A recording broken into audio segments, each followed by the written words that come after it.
Hey D&D fam, I'm Quick. And I'm Lee, and you're listening to Divas and Ducats. So what is a diva? I think divas get a bad rep, but to me, diva is all about the attitude. As for ducats, it's your finances, your assets, Skrilla, guap, your coin. We're talking all things with the potential to affect your pockets. And while we're attorneys by trade, we are divas by choice. Divas and Ducats is for edutainment purposes. Y'all, we are not Series 511 or 703 professionals. This does not create a financial advisor or attorney-client relationship. The views expressed here are solely our opinions and the opinions of our guests. It's just our opinion, y'all. Okay, divas, let's talk ducats.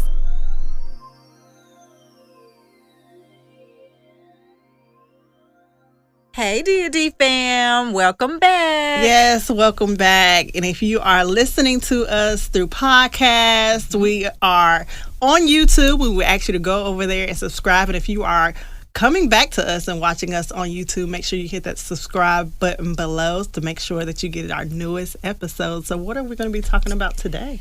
Well, May is Mental Health Awareness Month, and so we think it's always important to highlight that. Many people, especially with the pandemic and last year going into this year, it's really affected people mentally, emotionally, and one of the aspects we wanted to get into this year, because last year we did kind of get into some trauma and talking about stress and anxiety and talked about men's mental health. Mm-hmm. So we wanted to keep the conversation going, and this year start talking about digging into the childhood a little bit and some of the roots of some trauma that can kind of manifest later in life. Right. And so we don't believe in tackling topics on our own, especially when it's not in our ministry. So we have a subject matter expert here today, and we would like to welcome Quick. Would you like to? Yes. So we have Desi McKoy, and she is a wife of 24 years with 3 handsome children and 2 adorable grandchildren. She holds a bachelor's degree in psychology and a master's in professional counseling. She is the director of program operations at Child Nutrition Program of Charlotte, North Carolina, which is a nonprofit organization dedicated to preventing child hunger by actively supporting child care providers and improving children's nutritional health.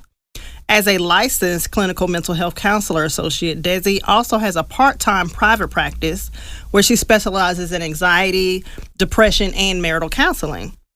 She believes therapy is a collaborative relationship in which effort is put forth by both parties to effect a more meaningful change. She uses an integrated approach designed to maximize each individual's personal growth, placing a great deal of importance on treating her clients in all areas of their life. As she continues to make great strides to improve and empower her community and the members thereof, she will be opening a wellness center coming soon to Charlotte, North Carolina, called the Dimensions of Wellness. Welcome, Desi. Thank you, ladies. Yes. Glad to be here. We're glad to have you. Thank you for joining us during Mental Health Month again to talk about, the childhood issues of trauma and how they present in adulthood. Tell me a little bit about Dimensions of Wellness before we get into, how you got into therapy. I would love to know a little bit more about Dimensions of Wellness. Okay, so starting off with the new wellness center that's coming, it's just going to be sort of a cutting edge type of wellness center, spa-like treatments, things to improve your self-awareness, your self-esteem, your self-care. We'll have barbers, estheticians, yoni steamers. Okay. I will be there, housed in that unit as well. So therapists will be on site. So we just want to be able to tackle all areas of wellness, like mind and body. Mind and body. All the dimensions. Yes. I love that. Love the name. Yes. So tell us a little bit tell us how you came to be a therapist. Like, what drew you to therapy? Okay, so good question. I've watched your podcast before, and people have such thoughtful answers, and I'm just like, that's not really how it played out for me. So It didn't like find me. I've heard people say, it found me. I chased it down. So it's I love that. kind of like, so I started out my first, so when I first went to college, I started out in elementary education. Okay. Taught for a summer. That wasn't the one. Right. Went back to school, criminal justice. Okay. Worked as a CO for a day. Not a day. That wasn't the one. Right? Well, you CEO, know, for you those know. who don't know, correctional officer. Correctional officer. Yes, thank Well, you. you know, you know. So I was going to go to law school, prepared for that, read the syllabus and saw how much reading it entailed. Didn't even make it to the intern portion of that. Okay. That was not That the was one. not All the right. one. So then I tried my hand at nursing. By now I'm getting a little nervous. I'm 30s. I'm Okay. 30s and I'm like, okay, you got to get it together. You got to get it together. And I'm like pushing the limit on financial aid and spending, right? So, I go to nursing school and I love it. I start my clinicals there. I start interacting with patients and doing patient care. And there's this portion of the nursing that you do. You either do it at intake or you do it at discharge, and you ask these questions. So you ask these questions if there is some suspected depression or something like that. You may ask do a depression scale. Okay. Are you feeling lonely? Do you feel like you can't get out of bed at times? Or you may ask questions at discharge like do you feel safe going home? Are you going home to a safe environment? That kind of thing. And people would just open up and they would just begin to just tell their stories, and I would just be in there sitting down, and my instructor is coming to me and she's like, you can't be in here 45 minutes. But he's crying. I can't leave him here and I gotta stay. And that was the moment that I was like, this is the where I'm part. supposed to be. This is the part. And so Yeah. that kind of sealed the deal for me. So so I went ahead and absconded from nursing. At the very end. And went into therapy, and I love it. Yeah. Yeah. Well, it's all right. It takes you a couple times. It reminds me of even with the law school thing, people say that all the time. Oh, I always knew. And I'm like, I made a practical decision. My daddy said, you didn't change this major 3 times. Right. And I'm paying for 4 years. What you gonna do? So it's wonderful that you knew what you didn't want, Right. and you happened upon what you did want. Right. Yeah, and I think that's really what's important. I love it for the kind of the opposite reason, because I was given 2 choices, like doctor or lawyer, and I was like, I chose law, so I wouldn't even had the opportunities to go through. It was like, okay, I'm supposed to be a lawyer. This works. I'm making good grades. That must mean I'm supposed to be doing this. So Right. I love the fact that you was like, I tried it. I'm gonna Yeah, try I again. tried Didn't feel it. Something else. Yeah. Didn't do anything for my heart. Didn't work out. And I was nervous, I was Yeah. nervous because, my track record with getting to the intern part was like a bust. I was 0 and 3 at this point. So I was thinking, oh my God, I hope this works out. And it was awesome. My intern supervisor, shout out to Shaylondra Moore Counseling, took me in, got me right to work, and I saw the value in being able to help others where they are with what they need. That is awesome. Yeah. So to get into some of the maybe not so awesome feelings, just within your practice and within your experience, what are some of those common like childhood traumas that you see kind of coming into your office? So, well, first of all, I think it's important that I say that I don't see children. Okay. So I don't. I start at 18. Okay. So I do 18 and up. But of course, those people present with Right. childhood traumas. Yeah. But right now, the most prevalent childhood traumas would be bullying. Cyberbullying is a big thing right now with all this social media. Some of the other things that are prevalent would be abandonment, neglect, and abuse, both physical and mental. Okay. Yeah. And unfortunately, a lot of times when those traumas aren't tended to, or people don't maybe heal properly or cope properly, it kind of manifests in adulthood, right? So maybe, I'm not sure if symptoms is the right word, but maybe how are some of the ways that those manifest in adulthood if they're not kind of dealt with? Yeah, so most times you'll see there's some comorbidity in other things that you mentioned when you say symptoms. I'm sorry, say that word again. Comorbidity. So that would be in addition to. Okay. So, you see things like shame and guilt, especially when you're speaking to abuse type situations. There's this shame and there's this guilt that goes with that. And not most times, but sometimes the victim blames themselves and they have a hard time getting over that. They have a hard time moving past, what could I have done differently? What did I do to cause this to happen to me? There's always the chance that there will be some anxiety and depression present.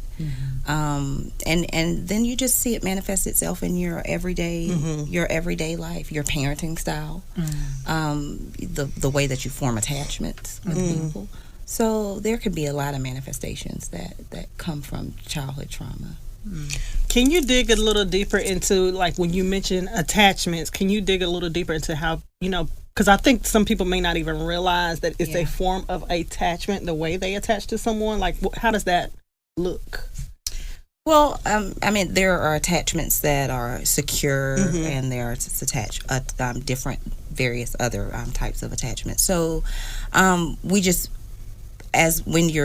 I guess it starts from birth, actually, the attachments that you have with your caregiver, that could be your mother. It's not always your mother. Everybody, or it's not always your father. It's that caregiver, the person that nurtures you, the person that you look up to, the person that you admire or consider to be your safe person, right? So if you don't feel that safety with the person that you feel is that person, then that could create some attachment issues of what attachment should look like, of what love should look like, of what caring should look like, of what support should look like. Yeah.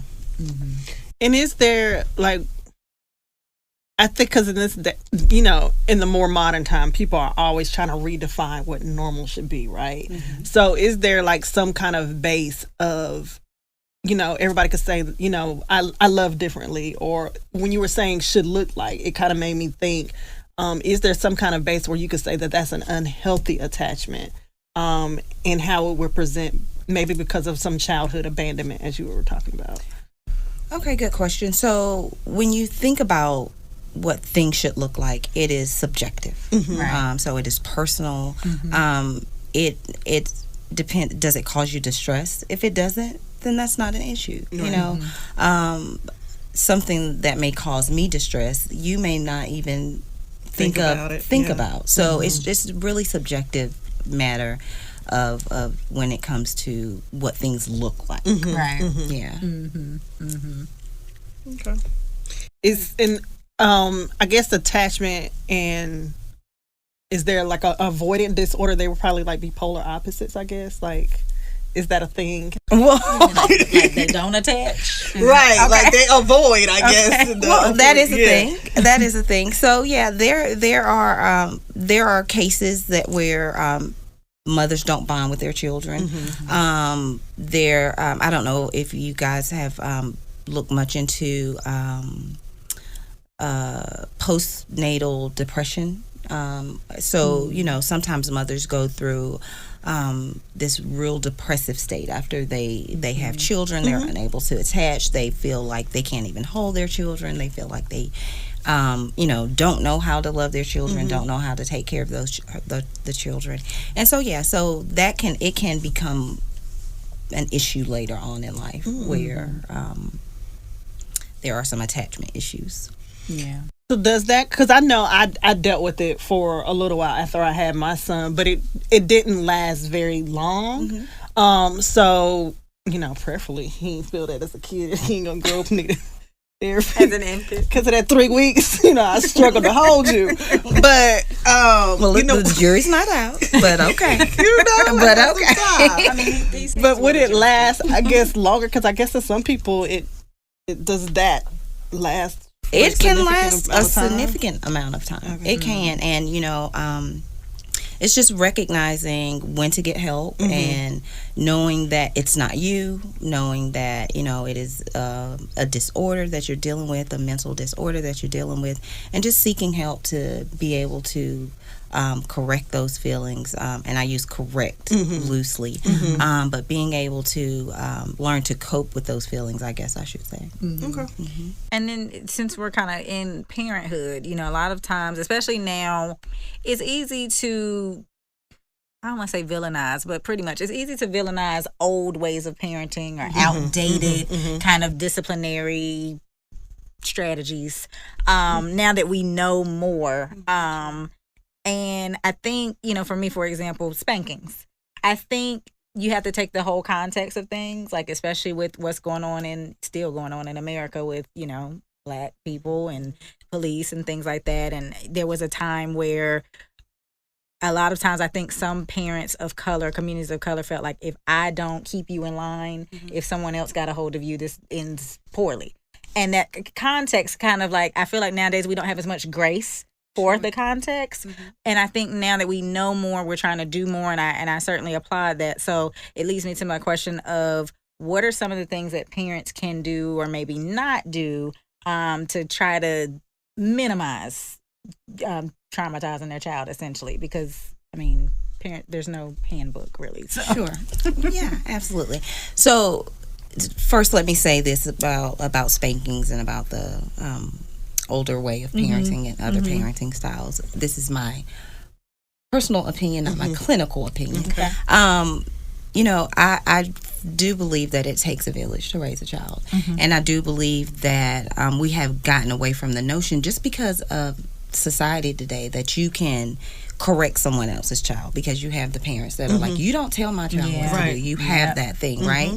So we've gotten away from that. And so you have parents who may, for whatever reason, not be able to be there with their children to offer that discipline all the time. They may work several jobs. They may be in school themselves. There may be various reasons why they aren't able to offer that discipline that is needed. But, you know, we as a society, we've gotten to a place where we're kind of very careful not to cross the line, right? So that just leaves room for no discipline, right? And so I am a firm believer in that it does take a village to raise a child. So getting to the question that you ask, what I think parents can do is listen. Okay. Listen, pay attention, watch. You know, we have this notion. We also have this notion. I, too, as a parent, we have this notion. All you have to do is go to school. You don't have to do anything else. You don't pay a bill. You don't buy a shoe. You don't do it that already. Yeah, we have this notion. But the truth of the matter is, children are just young adults. They're just baby adults with every emotion that you feel, they feel it too. Everything that you go through, they can go through too. They get stressed. They feel anxiety. They feel depression. They feel all of those emotions. So the fact of the matter is, you don't just have to go to school. There's a lot more. So listen to your child. I'm so sorry. He's gonna be fine. You're doing a wonderful job, I'm sure. And just listen to them and hear what they have to say. Do a check-in with them every so often. Hey, how are things going? You know, do you feel safe at home? Do you feel safe at school? Is there any place that you go that you don't feel safe? And little cues that kids give you. If you're driving to your uncle's house and your kid is like, I don't want to go there. And you're like, but why? It's Uncle Matt. He's fun. And he's like, no, I don't want to go there. Like, have a conversation. There may be something there why he doesn't want to go there, right? So let's just listen to our kids and stop assuming that they only have to just do what you say, do what I say, and you'll be fine, right? They go through real things. I do think it's really easy for a parent to minimize a child's feeling, and then not create that safe space for them to talk You know, Absolutely. because back in the day, you talk back to your parents or anything, but yes, ma'am, yes, sir, it was disrespectful. Well, it was very clear this is not a democracy. It's a Right. dictatorship. I am not and your they friend. would tell you that. Yeah, Right, yeah. right. Oh, Children yeah, I'm not were- your friend. Is listen. Yes, staple. I ain't one of your little friends. Right. Right. But you know, children in my day were to be seen and not Not heard. heard. Yeah. Mm-hmm. So And speaking on that, you were saying, you know, in terms of just listening to your child, is there, I don't know, are there different tactics for different age groups, right? Because I know, you know, a child that's, I don't know, maybe under 8 is more, they kind of lean on you a little more than like a teenager. They barely want to be around you, right? So yeah, right. are there are there Really different maybe things that parents can do to kind of foster that space, like within the age ranges, or? No, it's just very broad. It's the same for all kids. Parents, just as you would know, if you had an infant, you could decipher "I'm hungry" cry versus the "I'm in distress" cry. Like you know your children. Sometimes you know your children, not all the time.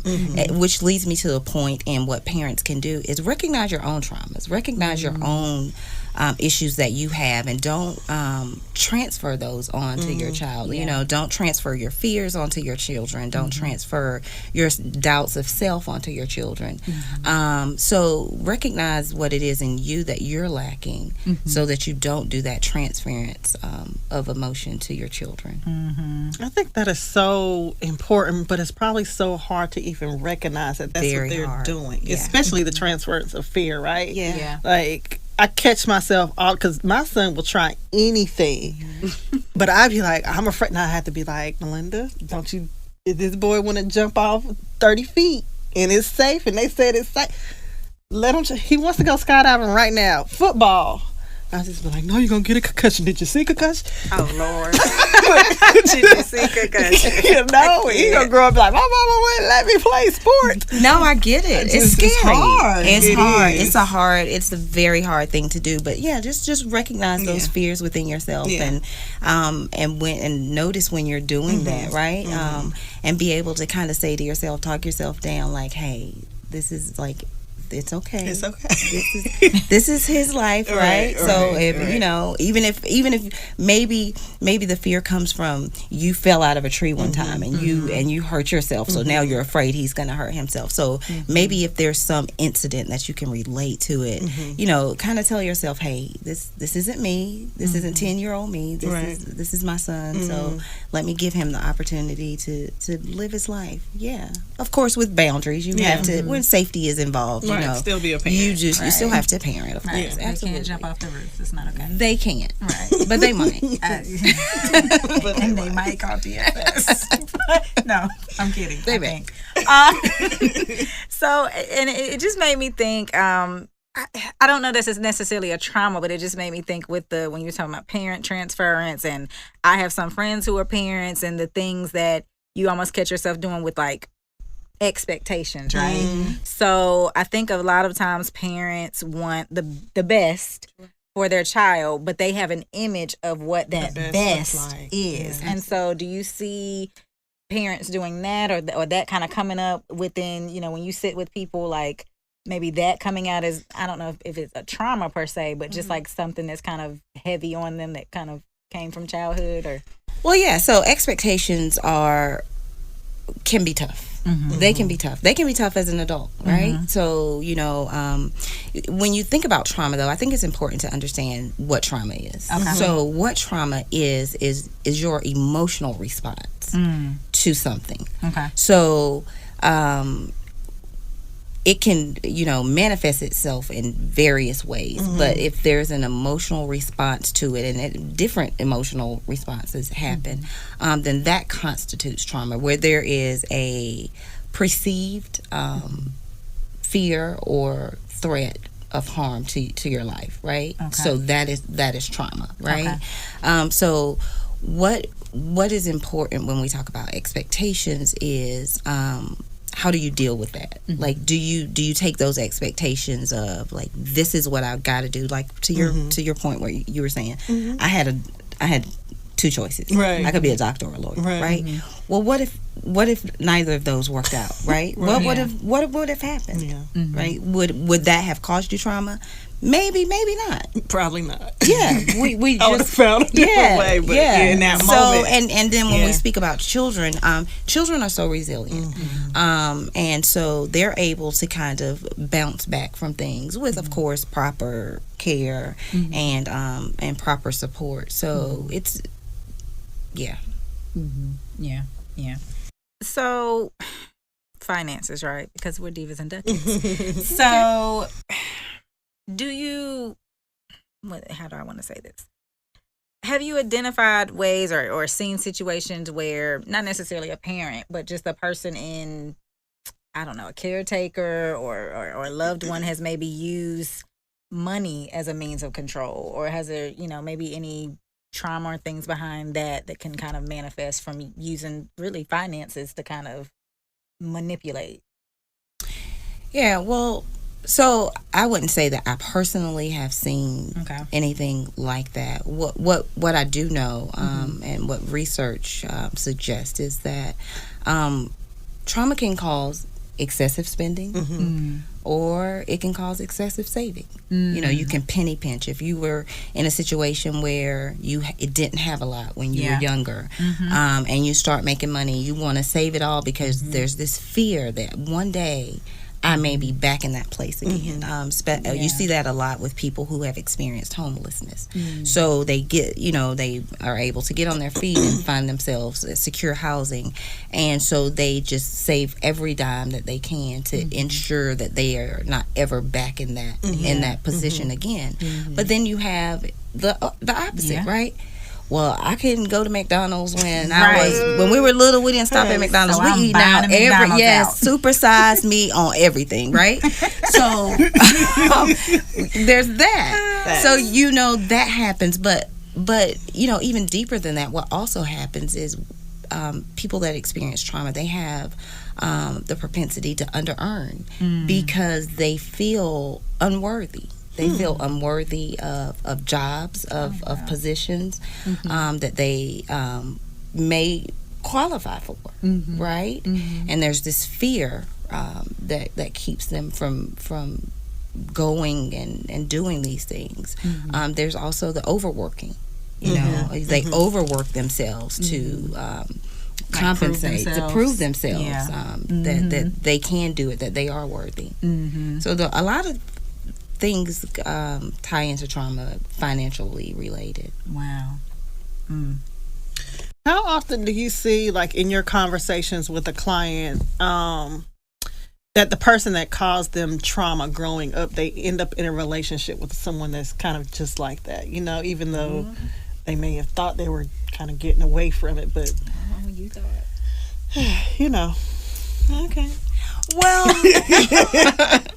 okay. Open the door. We're talking the daddy, mommy issues. Yeah, mama, daddy issues. Okay, so I mean, people say that you'll end up with someone like your mother, or you'll end up with someone like your father. You gravitate to that type of personality, right? The jury's still out for me. I don't know. I can't say that I'm on one side of the fence or the other. But what I will say about that is, whose issue is it? That's the real question. So if I said to you, my husband has mommy issues, right? Well, does he, or do I have an issue with the way he and his mom relate? So is it his issue or my issue? So that's something that you have to kind of think about. It's always his issue, first of all. Okay, yeah, well, I mean, I agree with that. Well, I agree with that, but I'm just saying. I mean, we talked about this with that letter last time. I'm just saying, it has to be an issue for the person to be an issue. So otherwise, it's your issue and not their issue. And is it fair, just on that point, for example, like you're saying, like, whose issue is it? Right. Is it fair to differentiate maybe the classic example of the person who looks for love in all the wrong place, or like ends up in maybe abusive or toxic relationships because of maybe the example she had growing up? is that maybe differentiated from like, I just don't like how you interact with your mama? Right. So of course, yeah, that's different, because with abusive relationships, there's this feeling of familiarity, right? So it's better to be in an uncomfortable familiar situation than it is to be in an uncomfortable unknown situation. Come on now, Desi. Yeah. Right? So That's good. that's kind of where you get I repeating know this behaviors devil. that aren't. Yeah. Yeah. Or like what people say, like comfortable in chaos. Like they don't, if they've maybe grown up around it, they don't know. Like peace feels Peace weird. means you It's don't like, love me. can't- Why? Yeah. Yeah. Right. Or again, do they identify that as chaotic? Right. Like what you and I may feel is a chaotic, that may be their norm. Yeah. Right. So it's very specific to the person.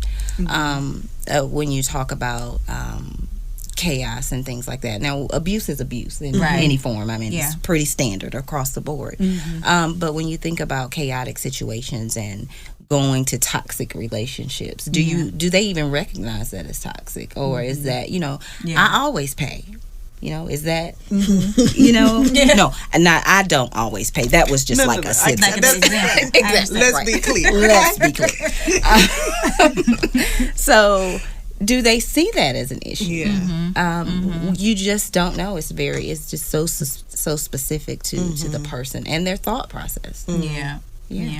So, and to wrap it up, because I know like that's a whole seminar, I'm sure, on just parental backgrounds and family of origin and all of that. Absolutely. So maybe are there things that people should, I don't know, consider or look out for that kind of like healthy versus not, or like maybe like, this is, because like you said, normal is subjective. But are there maybe some red flags to kind of maybe we should consider, some wellness? Sure.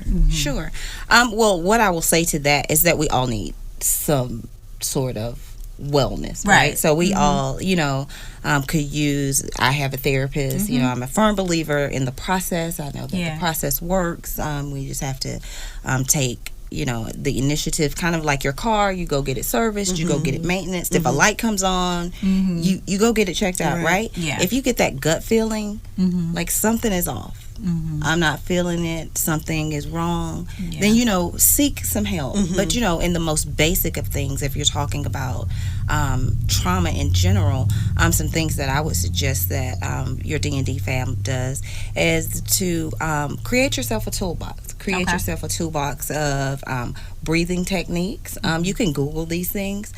Deep breathing techniques. You can do some meditative skills, some relaxation skills. To have those.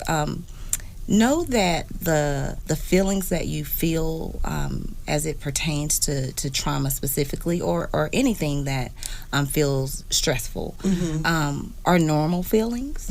They're gonna happen, and just be able to sit with it. Sometimes we don't want to sit with it. Sometimes we want it gone. Like, this doesn't feel good. I don't want to feel this anymore. Right? Sometimes it's okay to just sit with what you're feeling for a moment. You don't want to stay there, of course, but you can go there. So, and identify some good and positive aspects of the bad things that happen to you, right? Find something good in some not so good situations and be able to identify those. I would suggest you get a list of your person. Or your persons. When you're having that bad day, when you're having that crying day, when you're having that day that it just seems so tough, have a list of people that you can call, that will listen, that will understand. We all have our person to call. You have your friend to call when you want her to agree with you. You have your friend to call when you want to hear the truth. You have your friend, so make sure that this person is someone that is going to be able to be objective and is going to be able to listen. Is going to be able to just sit with you if that's what you need. And just know that if it's feeling too uncomfortable and none of these things are working, you should reach out to seek help from a professional. And then just talking about like some of those feelings, can you kind of distinguish or tell people like what signs of anxiety or depression are. I'm sure childhood trauma period might manifest in different ways, but those are some of the more common ones. Absolutely. Like what signs that they're looking for, because some people just be like, I don't know why I'm feeling that way, but it's, and then it's manifesting into something they don't realize. Yeah, No, sure. you need to get help. Yeah, sure. So some of the signs to look out for depression would be not enjoying activities that you used to enjoy. So your friends call you used to go out all the time, but now you're making excuses of why you can't go. Not being able to get up out of bed. Just feeling like this actual, like, so fatigued that you can't get up and you want to do it, but you're just unable to do it. It may look like you may lose weight. You may lose sleep. Your appetite changes. Just various changes. Crying spells. Those types of things may happen to you. When you think about anxiety, so depression, I guess I should make the differentiate between the two. So depression is kind of a recycling of thoughts. Right, so it's past. So you're not, you can't be depressed about something that hasn't happened, right? And so anxiety is the opposite, right? So anxiety is something that hasn't happened yet. Like, It's future. it's future, right? Right. So when you think about symptoms of anxiety, you think about excessive worry. You think about racing thoughts. There are physical symptoms that come with it: sweaty palms, racing heartbeat, different things like that you'll notice in situations, because there's all types of anxiety. There's social anxiety, different. It presents itself in different ways. So those are some of the most common symptoms that you would want to look out for and decide if you need to talk to someone about. Yeah. And it just brought me back, because I thinking about the children, the babies. I don't have any, but with things being so different now than when, like, we were growing up. Like, I remember when you had to get on the internet and you couldn't use the phone because it had a little sound. And so now, there's all this information at the tip of your fingertips, and it's great, but then you see these people's highlight reels and all these comparisons and the things that make you, now you're feeling bad about yourself, and it's like, you don't even know these people. And so are there things people could do? Because I often see sometimes, like, people will see things and they're triggered, right? Or there's something that kind of, it brings something up. So are there maybe things that not only maybe adults can do to kind of help with some of those things with in this social media world, but then also maybe things parents can do with kids growing up in the social media world, right? Sure. Well, when you talk about comparisons, I always tell my clients, if you're going to compare, you have to compare on both ends of the spectrum, right? Yeah. So you can't compare yourself to your rich friend who's got the businesses, who's got it going on, and not use your other friend who's struggling and who is about to be evicted from her place. And you have to use the spectrum if you're going to compare, right? Otherwise, it's not a comparison. That's good. Right? Yeah. So I think that's important. I think it's important that parents kind of find that balance, right? Find that balance for your children. Social media is okay, right? But talk about the things that they see. If you are privy to that information, like teenagers, like you really don't know. You never know. Yeah. Right. You never know. They go in the room, they close the door, they come out to eat, they come out to take a bath. Like, okay, hello. Right. I do a welfare check in the morning, I do one at night. Like, if everybody's breathing, I did good. Win, right? Yeah. But so then every now and again, though, I have to do a check-in. Like, hey, everybody come in, let's have this talk. And then, I do individual check-ins. Like, what's going on with you?